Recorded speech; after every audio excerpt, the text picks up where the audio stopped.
দেখো কি অবস্থা করেছে, দেখো চারিদিকে গাছ ছড়িয়ে। Hello friends and welcome back to my channel. আমি সঙ্গীত। আজকে আমি আমার নেক্সট ভিডিও নিয়ে চলে এসেছি। তো আজকে হচ্ছে বুধবার আর এখন বাজে ঘড়িতে এই 9টা সাড়ে 9টার মতো। আর এখান থেকে আমি আজকে আমার ব্লগটা স্টার্ট করছি। তো সকালবেলা চাটা খাওয়া হয়ে গেছে, ঘুম থেকে উঠে সমস্ত বাসি কাজ হয়ে গেছে। আমি এখন অরিকে নিয়ে একটু পড়তে বসাচ্ছি। তো ওর পড়া আমার পড়া একই ব্যাপার হয়, ও আমাকে উল্টে পড়িয়ে দেয়। তো যাই হোক, তাও আমি ওকে নিয়ে পড়তে বসি ডেলি। তো সকালবেলা খুব একটা বসা হয় না, তো আজকে একটু বসলাম ওকে নিয়ে, কারণ আজকে স্কুল যেহেতু ওর অফ আছে তো ওকে কিছুতে ব্যস্ত তো রাখতে হবে না, তার জন্য ওকে এখন নিয়ে পড়তে বসালাম। আর এই চৌকিটা মানে জল চৌকিটা, এটা নতুন একদম, আমার শ্বশুরমশাই ওকে বানিয়ে দিয়েছে, লিখতে অসুবিধা হয় বলে। তো বাচ্চারা বেশি ঝুঁকে লেখা তো ঠিক না, তাই আমি ওনাকে বলেছিলাম বানিয়ে দিতে, তাই উনি বানিয়ে দিয়েছে। এর ফলে ওর লিখতেও সুবিধা হয়। তো জিনিসটা বেশ বড়সড় হয়েছে, বেশ ভালোও লাগছে আমার। আমি নিজেরও অনেক কাজ করতে পারবো, ওর তো লেখা টেখা হবেই, তাছাড়াও আমি আমার নিজেরও অনেক কাজ এটার মাধ্যমে করতে পারবো। তো পড়াতে পড়াতে একটু খাইয়ে নেবো। আর এদিকে দেখো কি অবস্থা করেছে ওর। কাজ ছড়িয়ে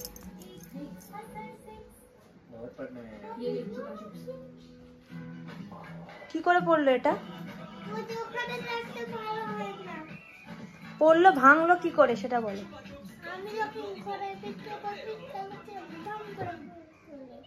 শুনেছো কি বললো? কিছুই তোমরা বুঝতে পারবে না। একটা ওষুধের বোতল ভেঙে ফেলে দিল।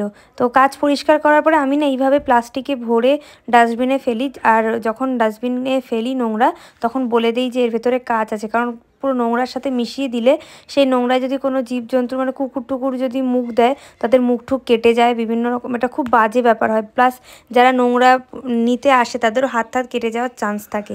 তার জন্য আমি কাঁচটাকে ভেঙে গেলে আলাদা করেই ডাস্টবিনে ফেলি, যাতে কোনো রকম কোনো অসুবিধা ওদের না হয়। তো নেক্সট এখানে আজকে আমি ঘরটা আগেই মুছে নেবো, কারণ যেহেতু ও সারা ঘর ওষুধে ছড়িয়ে দিয়েছে, পুরো ওষুধ গন্ধ করে দিয়েছে চারদিক। আর আমার একদম ওষুধের গন্ধ ভালো লাগে না, জানো তো।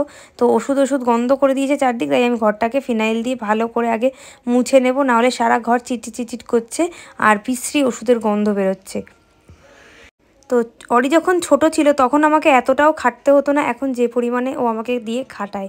এটাই হয় অ্যাকচুয়ালি, মাদের বিভিন্ন সময় বিভিন্ন রকমভাবে নিজেদেরকে চেঞ্জ করে নিতে হয়, নিজেদের ইচ্ছা অনিচ্ছা প্লাস নিজেদের হ্যাবিট সব চেঞ্জ করে নিতে হয়। তো এই বাচ্চারা বড় হলে, এরপরে যখন একটু বড় হবে তখন আরও চেঞ্জ হবে। তো ও ঘরবাড়ি প্রচণ্ড নোংরা করে। তো চেষ্টা করছি ওকে শেখানোর যাতে ঘরবাড়ি নোংরা কম করে, বাট ও তো সবটা এখনও বোঝে না না। তো যেটুকু করে সেইটাকে আমাকে আবার ক্লিন করতে হয়। আর এদিকে আমার শরীরটাও খুব ভালো না, একদমই খারাপ। গতকাল আমার এতই শরীর খারাপ ছিল, আমি কালকে ছুটি নিয়েছি, এতটাই শরীর খারাপ। আমার ইউটিআই এর প্রবলেম আছে, তার জন্য আমি কালকে অফিস যেতে পারিনি, প্লাস আজকে ডে অফ। তো তাই আমার শরীরটা একদমই খুবই খারাপ কন্ডিশন। আজকে একদম পারছি না, যেটুকু না করলে না সেটুকু করতে হচ্ছে। এদিকে আমি লাঞ্চের প্রিপারেশন স্টার্ট করে দিয়েছি। তো লাঞ্চে আমি বানাবো আজকে চিকেন, বাট চিকেনটা আমি খাবো না, কারণ আমার একদমই পেটের কন্ডিশনও ভালো না, একসাথে দুটো লেগেছে। আমি ভেন্ডি পোস্ত করব, সেটা দিয়ে সিম্পল ভাত খাবো, কোনো রকম করে চিকেন খাবো না। আর এদিকে তো আমি লাঞ্চের প্রিপারেশন করছি। আজকে চিকেন আনতো না বিশ্বজিৎ, যেহেতু মাছ পাওয়া যায়নি, সকাল থেকে প্রচণ্ড বৃষ্টি হচ্ছে, ওয়েদার একদম খারাপ। তো তার জন্য আজকে চিকেন নিয়ে এসে, আমি নাই খাবো না, ওরা তো খাবে, তো ওদের জন্য তাই করে দেবো চিকেন। আর আমি নিজের জন্য একটু ভেন্ডি পোস্ত করব, সেটা আমি ভেন্ডি পোস্ত দিয়ে খেয়ে নেব। তো এইভাবেই অ্যাডজাস্ট করতে হয়। আর জানো তো, মারা অসুস্থ হলে বাচ্চারা প্রচণ্ড বাড়াবাড়ি করে, যেটা আমার অরি করছে। আমার এতটা শরীর খারাপ, আমার কালকে বিছানা থেকে ওঠার ক্ষমতা ছিল না। কালকে থেকে ও এতটাই দুষ্টুমি করছে যেটা কন্ট্রোলের বাইরে চলে যাচ্ছে। দেখতেই পারলে আজকে কাচের শিশি টিসি ভেঙে চারদিক ছড়িয়ে আমার কাজ বাড়িয়ে দিল। কালকেও এরকম অনেক কাজ করেছে, যেটা আমার পক্ষে করা একদমই সম্ভব ছিল না, তাও আমাকে করতে হয়েছে, বিকজ আমার বাড়িতে তো কেউ থাকে না। আর তার জন্য আমাকেই সবটা করতে হয়। আর অরি এইভাবেই দুষ্টুমি চালিয়ে যায় কন্টিনিউ। ওর স্কুলটা স্টার্ট হলেও আমি বাঁচি, অন্তত 9টা থেকে 12টা পর্যন্ত একটু আটকা থাকবে। আর আমি দেখেছি যদি ও স্কুল গেলে না ওর হ্যাবিটটাও চেঞ্জ হয়ে যায়, যেদিন ও স্কুল যায়। তো আমি চাইছি, ঠাকুরের কাছে প্রার্থনা করছি কবে ও স্কুলটা স্টার্ট হবে আর আমি ওকে 9টা থেকে 12টা পর্যন্ত আটকে রাখতে পারবো। নাহলে ও প্রচণ্ড বাড়াবাড়ি স্টার্ট করে দিয়েছে। আর তোমাদেরকে আরেকটা খবর দিই, অরিকে আগের দিন চোখের ডক্টরের কাছে নিয়ে গেছিলাম। তো চোখের ডক্টরের কাছে নিয়ে যেতে চোখের ডক্টর, যিনি ডক্টর, উনি পাওয়ার চেক করে বললেন ওর চোখে নাকি পাওয়ার এসেছে, তাও উনি কনফার্ম নয়। তো পরে 1 সপ্তাহ পর গিয়ে মেশিন আরেকবার চেক করবে, তখন কনফার্ম বলবে যে আদৌ এসেছে বা আসলেও কতটা এসেছে। খুবই একটা ব্যাড নিউজ, কারণ আমি চাই না একদমই ওর চোখে এত তাড়াতাড়ি পাওয়ার দেওয়া হোক, বাট যদি এসে থাকে তাহলে তো আর কিছু করার নেই না। আর আসলে আমি এটাই ভেবে পাচ্ছি না যে ওকে চশমাটা আমি পরিয়ে রাখবো কী করে। চশমাটা পরিয়ে রাখলে ও তো কখন না কখন দামি চশমাটা ভেঙে দু হাত দু টুকরো করে ফেলবে। তাই জন্য ভাবছি, এখন ওটা খুব একটা চিন্তার বিষয় হয়ে গেছে, জানো তো। আর আজকে ওয়েদার এতটাই খারাপ না, সেই ওয়েদারে দেখে আমার কি বলবো, মনে হচ্ছে যেন আজকে অফিসটা নেই, বাঁচা গেছে। আর এদিকে দেখো বিশ্বজিৎ এদিকে বেগুনির জন্য বেসন ফেটাচ্ছে, বলছে আজকে বৃষ্টি হচ্ছে, আমার একটু বেগুনি খেতে ইচ্ছা করছে, চলো একটু বেগুনি খাওয়া যাক। আমি তো তুমি বেসনটাকে ভালো করে ফেটিয়ে দাও, আমি বেগুনি করে দিচ্ছি। তো এদিকে আমার রান্না প্রায় কমপ্লিট। তো রান্না করে খাওয়া দাওয়াও হয়ে গেছে। এখন আমি যেহেতু আজকে শ্যাম্পু করেছি, কারণ অনেক দিন শ্যাম্পুও করা হচ্ছিল না, শরীরটাও ভালো ছিল না, তার জন্য আজকে এই ঠান্ডার মধ্যেও শ্যাম্পু করেছি। তো মাথায় একটু সিরাম লাগিয়ে নেব। আর আমি ভাবে দেখছি ডেটটা আদৌ ওভার হয়ে গেছে নাকি, কারণ অনেক দিনের পুরনো এই সিরামটা। তো তাই একটু সিরাম লাগিয়ে নেব। আর অরিকে না ওদিকে ঘুম পাড়িয়ে দিয়েছি, কারণ ও এই দুপুরবেলাটা যদি একটু না ঘুমায় আমিও রেস্ট নিতে পারবো না, তাই আমি ওকে ঘুম পাড়িয়ে দিয়েছি। ঠান্ডা ঠান্ডা ওয়েদারে অনেকক্ষণই ঘুমাবে বেশ। ফাইনালি এবার আমি একটু নিশ্চিন্তে বসে একটু টিভি দেখব, কারণ বিশ্বজিৎ তো বেরিয়ে গেছে, অরিও ঘুমাচ্ছে, আমিও এবার একটু দুপুরবেলা বসে একটু রেস্ট নেব, একটু টিভি দেখব। কারণ এইটুকু টাইমটা না নেওয়া খুব দরকার, মানে মেয়েদের জীবনে বিশেষ করে। সবসময় যদি অফিস বাড়ি সবসময় যদি সব কিছুতে ব্যস্ত থাকা হয় না, নিজের মাথাটাও ঠিক থাকে না। তো সন্ধ্যা হয়ে গেছে, এখন সন্ধ্যা দেওয়ার পালা। তো এখন সন্ধ্যা দিয়ে নেব। সারাদিন এইভাবেই কন্টিনিউ চলতে থাকে আমার কাজ, জানো তো। আর সন্ধ্যা দিয়ে তার একটুখানি চা করে নেব, কারণ আজকে এখনও বৃষ্টি হচ্ছে, জানো তো বাইরে।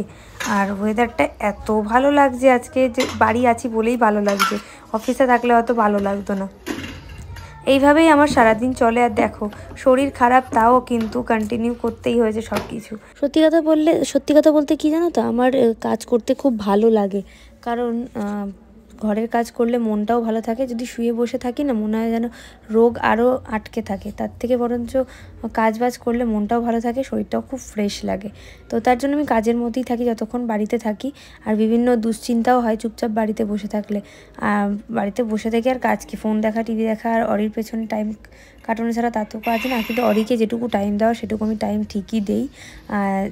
যে যখন অরি থাকে না, তখন আমি এইভাবে সংসারে ঘর গোছানোর কাজ বলো বা সংসারের কাজ বলো, সেগুলোর মধ্যে দিয়ে নিজেকে ব্যস্ত রাখি। না হলে কী বলো তো, বিভিন্ন রকমের দুশ্চিন্তা মাথার মধ্যে ঘোরে, বিভিন্ন রকমের টেনশন হয়, কারণ বাবা মা সবাই বয়স হচ্ছে, সব কিছু নিয়ে বিভিন্ন রকম টেনশন হয়। তার জন্য আমি নিজেকে কাজের মধ্যে ব্যস্ত রাখি। আর টেনশন হচ্ছে সমস্ত রোগের মূল কারণ, তার জন্য টেনশন নেওয়াটা খুবই খারাপ। তাই টেনশনটা একদম নেওয়াটা উচিত না প্রত্যেকের জন্যই, শুধু আমার জন্য না। তো আমি যতটা নিজেকে কাজের মধ্যে ব্যস্ত রাখবো, আমি মনে করি ততটাই নিজের মাথাটাও রিলিফ থাকবে, বিভিন্ন টেনশনের হাত থেকে বাঁচবে। তো দুপুরে খেয়ে বাসনগুলো ওখানে রেখে দিয়েছিলাম জল ঝরার জন্য, সেগুলো এখন গুছিয়ে নেব। আর দেখো অরির কাজ দেখো, অরি এদিকে এবার ক্যামেরাটাকে ঘুরিয়ে ওর বাবার দিকে দেখাচ্ছে ওর বাবা কী করছে। এটা কিন্তু অরি করছে, আমি কিন্তু করছি না। তো নেক্সট চাটা বসিয়ে নেব, সন্ধ্যাবেলার প্রথম কাজ চা করা। আর চা আজকে একদম খেতেই হবে, চা না খেলে একদমই ম্যাজ করছে শরীরটা। আমি একটু শুয়েও ছিলাম, তো তার জন্য আরও বেশি হয়তো ম্যাজ করছে। তো তাই ভাবছি একটু আদ্রাকওয়ালা চা খাওয়া যাক।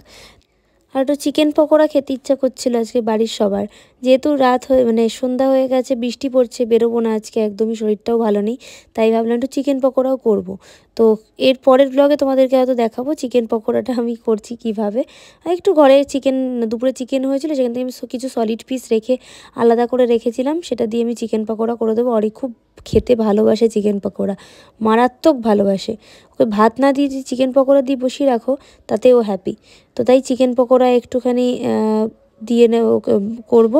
আর এখান থেকে 3টে কাপ যেন 3টে কাপ কার কার, আমার বিষয়ই তার অরির। অরিকে না আমি এখন এই ঠান্ডা গরম ওয়েদারে ও না গলা খুসখুস করে, গলা খকখক করে, তাই আমি ওকে একটু হালকা লিকার চা দেই। তাও আমি ওর ডাক্তারের থেকে পারমিশন নিয়েই দেই লিকার চাটা, দিনে একবার করে, একদম অল্প সামান্য। ও একটু বিস্কিট দিয়ে চুবিয়ে খেতেও এনজয় করে, তাই ভাবলে ওকে একটু চা দেওয়া যাক। আর এই ভিডিওটা আমি এখানেই, দেখো আমার চোখ মুখের কী অবস্থা। এই ভিডিওটা এখানে রাখছি, দেখা হচ্ছে খুব শিগগিরই আবার নেক্সট একটা ভিডিও নিয়ে। এখনকার মতো টাটা, বাই বাই।